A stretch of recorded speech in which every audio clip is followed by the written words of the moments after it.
right, let's tell you about this piece of goodness now. The city of Johannesburg will be abuzz this week with a food, music and lifestyle experience. The Johannesburg Ultimate Lifestyle and Music Expo takes place next Saturday and Sunday with an extraordinary variety of African cuisine and entertainment. And some of the artists on the lineup include Ami Faku as well as Ms. Zonke Dikana. She'll also be there. We speak now to the event organizer, Brenda Sisane, for more on this. Thank you very much, ma'am, for your time this morning. Thank you for having me. Thank you. So this event, essentially, we can introduce it to our viewers and what the big idea is. So the big idea is a concept by Synergy Business Events, who are familiar with the work of expos, and it was a desire to create an access platform for SMEs in the creative sector using music as an access point. And it is called a lifestyle expo because it is around businesses that feed off that kind of lifestyle, people that love music, and so there is a concert at each night of the expo itself. But during the day there's a trade activity which includes talks with amongst industry players in terms of best practice, as well as activations around cuisine, wine pairing, animation, and many other activities that relate to the creative sector, gallery spaces and viewing of art, and talking about investing in art and where you start and so forth. Where is this? This event is taking place at the Sandton Convention Center, considered to be a premier destination for business events. It's on the 10th and the 11th of November. Okay. Who is it for? Who can come? It is for the entrepreneur themselves, firstly, somebody who is in the creative industry. This is an industry that's touted to be the future employer.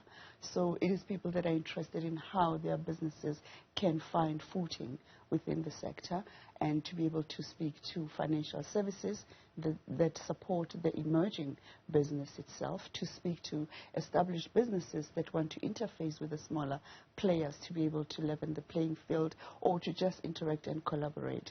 It is also for the public themselves. If I'm interested in art, if I'm interested in buying handmade goods, if I'm interested in, tasting and about cuisine, or just being in a fun place overall and learning more about products and services that are available in the sector. You spoke of leveling the playing field between the big guys and the smaller guys. What informs that in terms of what do we need to know about the space in general? It's not a level playing field?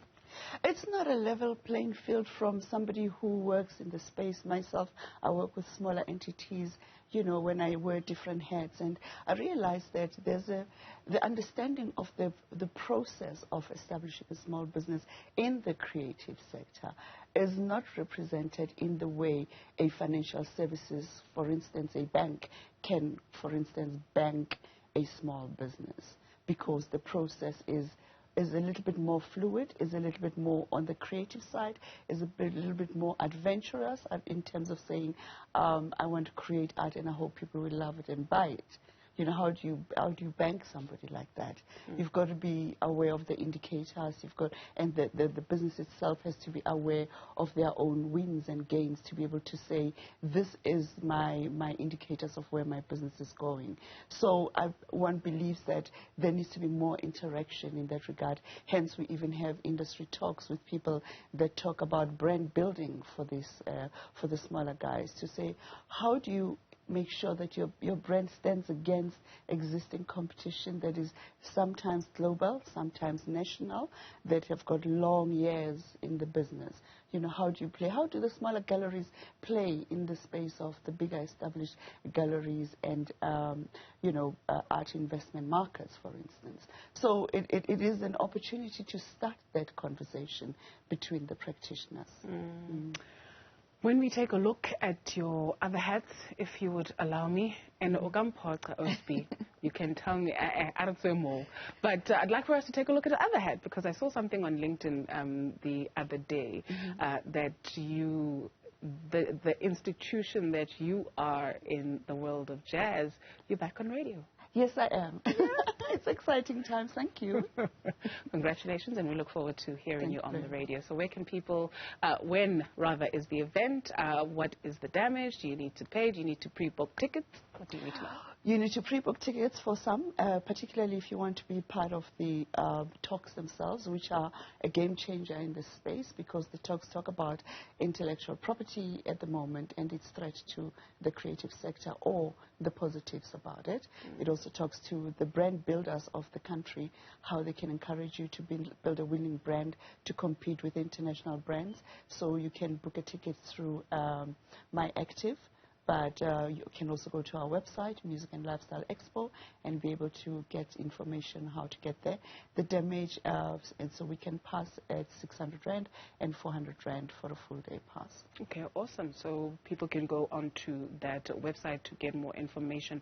It's the Music and Lifestyle. We call it MLE to make it easy. Okay. Thank you very much for your time this morning.